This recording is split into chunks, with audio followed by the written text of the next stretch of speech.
Captain Chaudhary. Today I am going to speak about a few very important officials from Part 5, that is seafarers, extending from Section 54 to Section 113.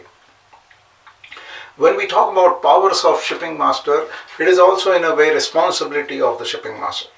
So right in the beginning it says that shipping master must monitor and facilitate the engagement and discharge of the seafarer on board. Facilitate.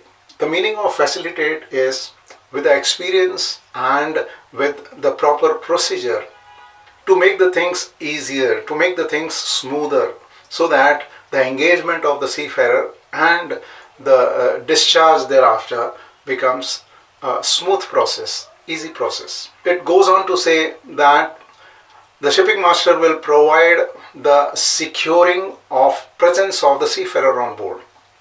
Right? What is the meaning of securing the presence? Securing the presence means the shipping master will adopt a few procedures, once again out of experience and the trend that is set in respect of engagement, etc., and the working of the seafarers on board.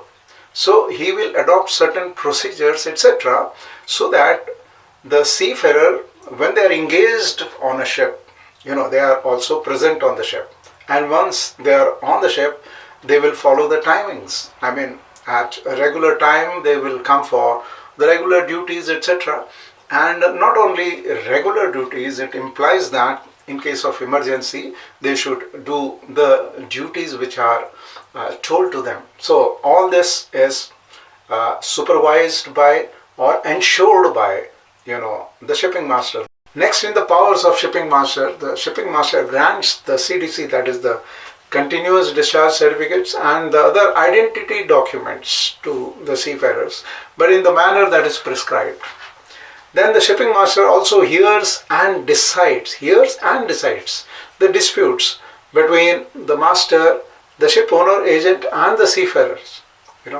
So that is a very, very important duty of the shipping master. That is the reason whenever there is any dispute which cannot be resolved on board ship, then the dispute is referred to the shipping master. Next, the shipping master will also hear a complaint from or the grievances from a seafarer who's not an Indian. He is a foreign national. He might be from a foreign flagship. That means a ship that is not registered in India, right? As long as that ship is in Indian territorial waters, the matter will be heard by the shipping master and it is conveyed to the consulate or the country where the ship is registered. It is conveyed to the authorities there, and also the complaint is forwarded to DG ILO. Next in this section we come to the powers of directors. Directors are the one who will grant the license to the RPS, that is recruitment and placement services. And these granting of license is subject to the prescribed condition.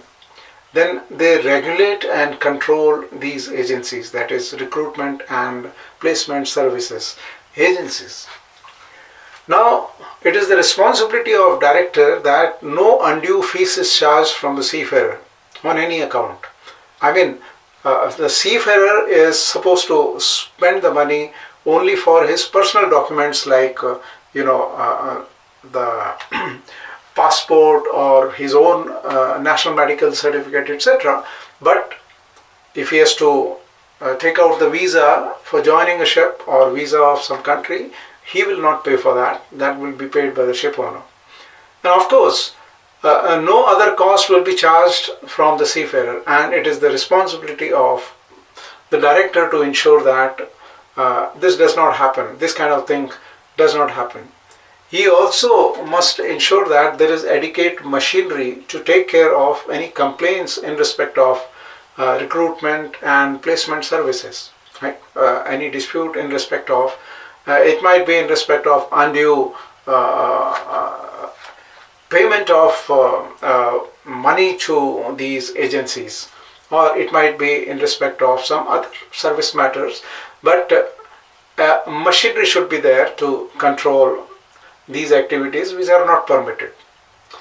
Directors are required to maintain a register including the names of all the seafarers and their categories in which they are employed. Then director is authorized to check the account books and the financial documents of the RPS and the Maritime Training Institutes. Director may also be required to perform such duties of shipping master as is instructed by the DG Shipping, and both the shipping master as well as director may also be assigned some extra duties by the central government.